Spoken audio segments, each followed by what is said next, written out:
Everyone, welcome to BSP pharmacy. BSP pharmacy में आपका स्वागत है। बीएसपी फार्मेसी एक ऐसा प्लेटफॉर्म है जो आपको डी फार्मा और बी फार्मा दोनों की तैयारी कराता है। तो फटाफट प्ले स्टोर पे जाइए और बीएसपी फार्मेसी ऐप को डाउनलोड कीजिए। तो हम लोग पढ़ रहे हैं डी फार्मा सेकेंड ईयर का सब्जेक्ट फार्माकोथेराप्यूटिक्स।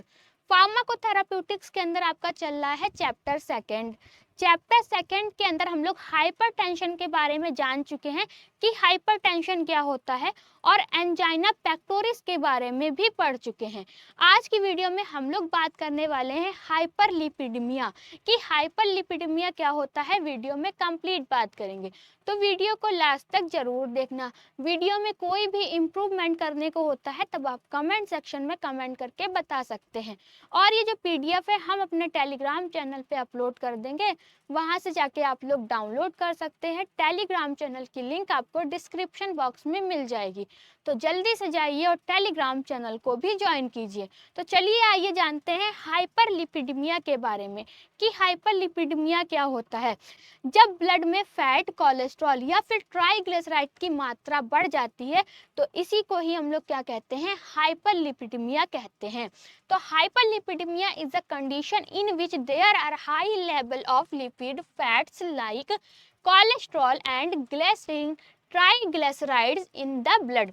हाइपरलिपिडेमिया क्या है? हाइपरलिपिडेमिया एक ऐसी कंडीशन होती है जिसमें कि हमारे ब्लड में फैट लाइक आपका कोलेस्ट्रॉल, ट्राइग्लिसराइड की मात्रा बढ़ जाती है। इसी को ही हम लोग क्या कहते हैं, हाइपरलिपिडेमिया कहते हैं। जैसे कि आप यहाँ पर दो डायग्राम देख रहे हैं, एक है आपकी नॉर्मल आर्टरी, क्या है, एक नॉर्मल आर्टरी है, और दूसरी आर्टरी में क्या है, कोलेस्ट्रॉल की मात्रा बढ़ गई है, जिसकी वजह से क्या हो गया है, ब्लॉकेज हो गया है। अब ब्लड में, ठीक है, फैट जैसे कि कोलेस्ट्रॉल या ट्राइग्लिसराइड की मात्रा के बढ़ जाने को ही हम लोग हाइपरलिपिडेमिया कहते हैं। हाइपरलिपिडेमिया होता क्यों है? हाइपरलिपिडेमिया होने के कारण की बात करें तो अगर आप अनहेल्थी डाइट ले रहे हैं, जैसे कि फास्ट फूड खा रहे हैं ज़्यादा, ठीक है, तला भुना चीज़ें खा रहे हैं, ओबेसिटी है, आपको बहुत ज़्यादा मोटापा है, आप डेली एक्सरसाइज नहीं कर रहे हैं, तो ये सारे के सारे कारण बन जाते हैं आपके हाइपरलिपिडेमिया के। हाइपरलिपिडेमिया से बचने के लिए आपको करना क्या है, ज़्यादा अनहेल्थी डाइट नहीं लेना है। जो भी आपका फास्ट फूड है उसे कम से कम खाना है, तली भुंजी चीज़ें नहीं खाना है, ठीक है। अगर आपका वजन बहुत ही ज़्यादा है तो आपको वजन को कम करना है, और डेली, ठीक है, आपके 30 मिनट क्या करना है, एक्सरसाइज करना है। तो हाइपरलिपिडेमिया क्या होता है ये आपको समझ में आ गया कि ब्लड में फैट, कोलेस्ट्रॉल, ट्राइग्लिसराइड की मात्रा के बढ़ जाने को ही हम लोग क्या कहते हैं, हाइपरलिपिडेमिया कहते हैं। अब हम लोग बात करने वाले हैं हाइपरलिपिडेमिया के इटियोपैथोजेनेसिस के बारे में। किसके बारे में? इटियोपैथोजेनेसिस के बारे में। अब जो आपका इटियोपैथोजेनेसिस है, ठीक है, वो दो वर्ड का कॉम्बिनेशन है। कितने वर्ड का कॉम्बिनेशन है? दो वर्ड का कॉम्बिनेशन है। Etiopathogenesis is a combination of two words. कितने वर्ड का कॉम्बिनेशन है? टू वर्ड का कॉम्बिनेशन है।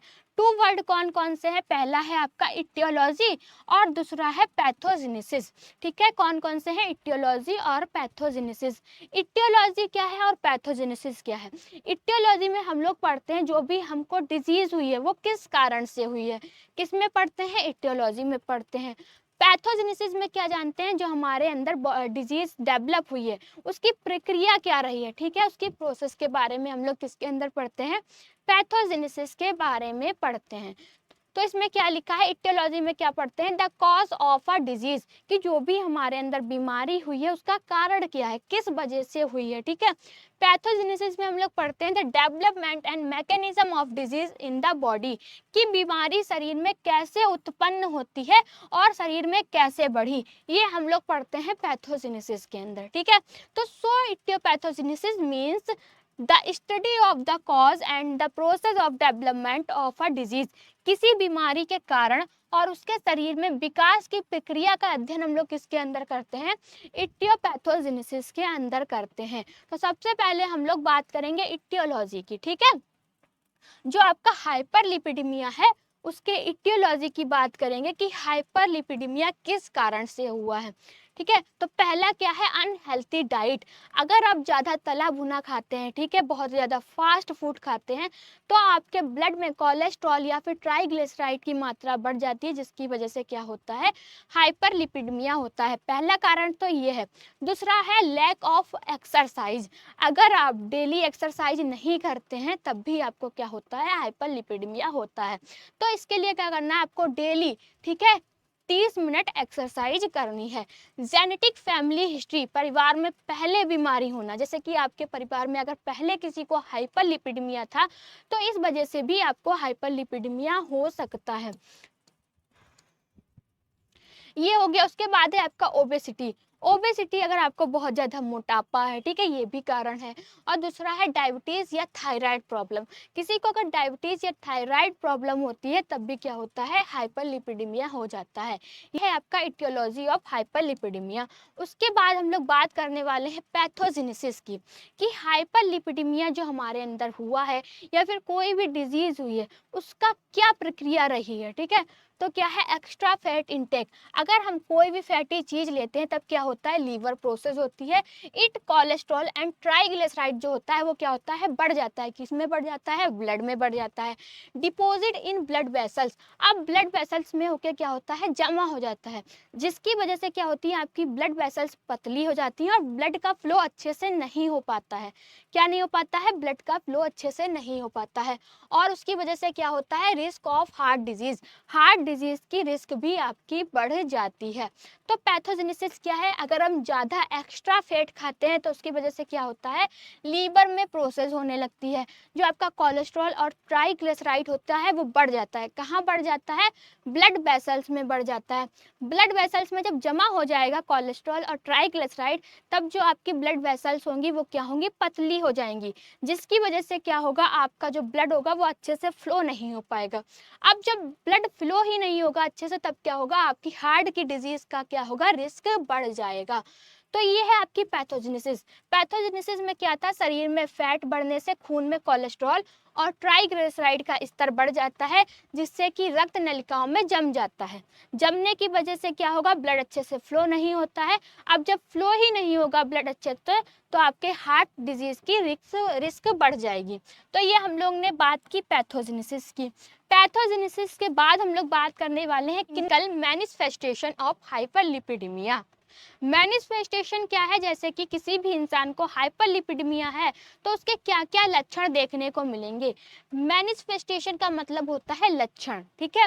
अगर किसी भी इंसान को हाइपरलिपिडेमिया है तो क्या होगा, चेस्ट में पेन होगा, बहुत ही ज़्यादा दर्द होगी, ब्रीथलेसनेस, सांस लेने में क्या होगी, दिक्कत होगी, ठीक है। फिर आता है आपका येलो पेचेस नियर आई, जिसको कि हम लोग ज़ैंथोमस के नाम से जानते हैं। ज़ैंथोमस क्या होता है, आंखों के पास क्या होंगे, पीले पीले धब्बे पड़ जाएंगे या फिर गांठें दिखाई देंगी, इसी को ही हम लोग ज़ैंथोमस कहते हैं। अब ज़ैंथोमस होता क्यों है, जब हमारे ब्लड में कोलेस्ट्रॉल की मात्रा बढ़ जाती है उसकी वजह से आपका ज़ैंथोमस हो जाता है, ठीक है। अब हम लोग बात करने वाले हैं सडन हार्ट अटैक। अचानक से क्या होता है, हार्ट अटैक भी आ जाता है। तो ये सारे के सारे आपके लक्षण देखने को मिलेंगे।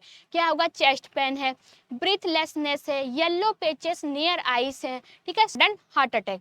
ये हमने बात की लक्षण की। लक्षण के बाद हम लोग बात करने जा रहे हैं मैनेजमेंट की, ठीक है। कोई भी डिजीज हुई है उसको कैसे मैनेज कर सकते हैं। तो अगर आपको हाइपरलिपिडेमिया हुआ है तो दो टाइप से मैनेज कर सकते हैं। एक है आपका फार्माकोलॉजिकल मैनेजमेंट और दूसरा है non pharmacological management. Pharmacological management क्या होता है, तो सबसे पहले हम लोग बात करने वाले हैं फार्माकोलॉजिकल मैनेजमेंट की। फार्माकोलॉजिकल मैनेजमेंट में जैसे कि कोई भी बीमारी हुई है उसका इलाज हम लोग दवाइयों के माध्यम से करते हैं, मतलब कि दवाई खाते हैं।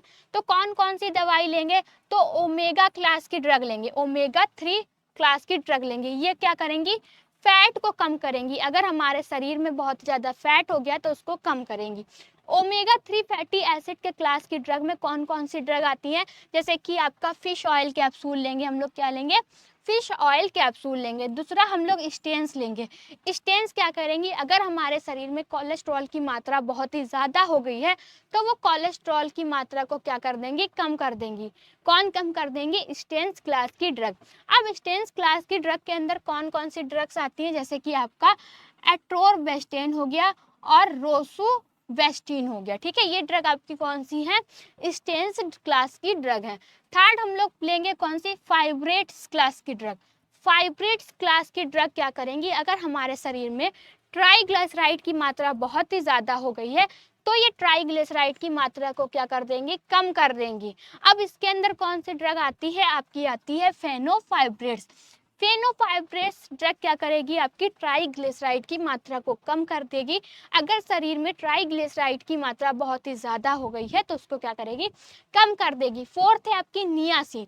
Niacin vitamin B3। अब नियासिन विटामिन B3 क्या करती है, HDL की जो मात्रा होती है उसको बढ़ा देती है, LDL और ट्राइग्लिसराइड की मात्रा को क्या कर देती है, कम कर देती है।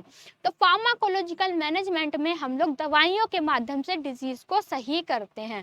समझ में आ गया। अब नॉन फार्माकोलॉजिकल मैनेजमेंट की बात करेंगे। नॉन फार्माकोलॉजिकल मैनेजमेंट क्या होता है, बिना दवाइयों के माध्यम से हम डिजीज को कंट्रोल करते हैं। बिना दवाइयों के माध्यम से कैसे, अपनी थोड़ा सा लाइफ स्टाइल को मॉडिफाई कर देते हैं। अब क्या लेंगे हम, लो फैट डाइट लेंगे, ऐसा खाना खाएंगे जिसमें कि फैट नहीं होगा। ठीक है। दूसरा है आपका रेगुलर एक्सरसाइज। क्या करेंगे, रेगुलर एक्सरसाइज करेंगे। वेट मैनेजमेंट, अगर हमारा वजन बहुत ही ज़्यादा है तो वजन को क्या कर देंगे, कम करेंगे। ठीक है। स्टॉप स्मोकिंग एंड अल्कोहल, अगर आप स्मोकिंग या फिर अल्कोहल ले रहे हैं, ठीक है, तो उसको क्या करेंगे, बंद कर देंगे। स्ट्रेस कंट्रोल, ज़्यादा स्ट्रेस नहीं लेंगे। और रेगुलर हार्ट चेकअप, हम लोग अपना हार्ट का चेकअप कराएंगे। अब इसमें लिखा है रेगुलर हार्ट चेकअप, तो हम लोग रेगुलर तो नहीं कराएंगे पर हफ्ते में एक बार क्या करेंगे, करवा लेंगे। तो ये आता है आपका नॉन फार्माकोलॉजिकल मैनेजमेंट में। इसमें क्या करेंगे, हम लोग लो फैट डाइट लेंगे, ज़्यादा तला भुना चीज़ें नहीं खाएंगे, कम से कम फास्ट फूड खाएंगे। ठीक है। रेगुलर एक्सरसाइज करेंगे, अपने वेट को कम करेंगे। स्टॉप स्मोकिंग अल्कोहल, अगर हम लोग स्मोकिंग कर रहे हैं या फिर अल्कोहल ले रहे हैं तो स्मोकिंग और अल्कोहल को क्या कर देंगे, बंद कर देंगे। स्ट्रेस कंट्रोल, स्ट्रेस नहीं लेंगे। तो ये सारे के सारे आपके किस में आते हैं, नॉन फार्माकोलॉजिकल मैनेजमेंट में आते हैं। तो वीडियो में हम लोगों ने हाइपरलिपिडेमिया के बारे में कंप्लीट बात की कि हाइपरलिपिडेमिया क्या होता है। ये जो PDF है हम अपने टेलीग्राम चैनल पे अपलोड कर देंगे, वहां से जाके आप लोग डाउनलोड कर सकते हैं। टेलीग्राम चैनल की लिंक आपको डिस्क्रिप्शन बॉक्स में मिल जाएगी, तो जल्दी से जाइए और टेलीग्राम चैनल को भी ज्वाइन कीजिए। अगर आपको वीडियो अच्छी लगी हो तो लाइक करें, कमेंट करें और हमारे चैनल को सब्सक्राइब करें। वीडियो को लास्ट तक देखने के लिए थैंक यू सो मच।